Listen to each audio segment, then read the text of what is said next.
আমার বন্ধু মুরসানি কেন সানগ্লাস পরে আমি বুঝি না। ও চোখ তো কানা, আমি অনেক কিছু বুঝি না। সোনারগাঁ হোটেল সন্ধ্যাকালীন এই রুমের মধ্যে আমার বন্ধু মুরসানি কেন সানগ্লাস পরে আমি বুঝি না। আমিও বুঝি না যখন কাউকে কথা বলতে দেয়া হয় তখন আমার ছোট ভাইরা কেন কথা বলে আমি তাও বুঝি না।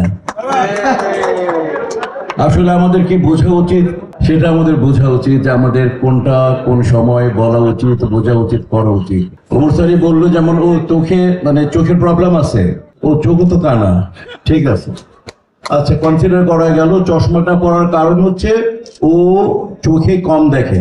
কিছু মনে করবেন না, বয়স হইলে বন্ধু তো বাঁধন ছোটবেলা থেকে ওর ছবি দেখতেছে, আমি দেখিনি অবশ্য। আমি ছোটবেলা থেকে ওকে প্রেম করতেই দেখতেছি, প্রেম করেই যাচ্ছে।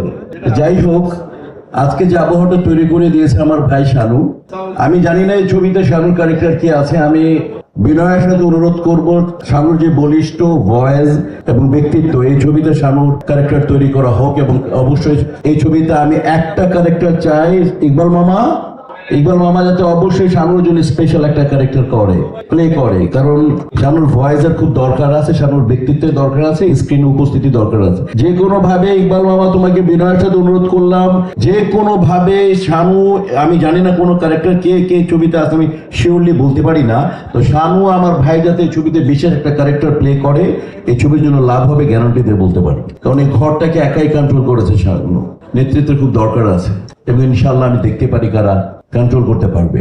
তো যা বলছিলাম আর কিছু, কেন জানি কালো গ্লাস পরে জানি না, কারণটা বের করেছি।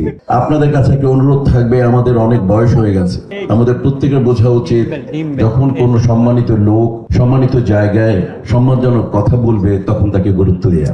যখন স্টেজে কেউ উঠে মনে রাখবেন সে কিছু বলতে চায়, নতুন কিছু বলতে চায়, এটা আপনাদের শোনা উচিত। সেটুকুন অর্জন করেছে বিধায় তাই আপনারা শুনবেন, আর যদি না শুনেন তাহলে তার ভেতর থেকে নতুন কোনো কিছু তৈরি হবে না।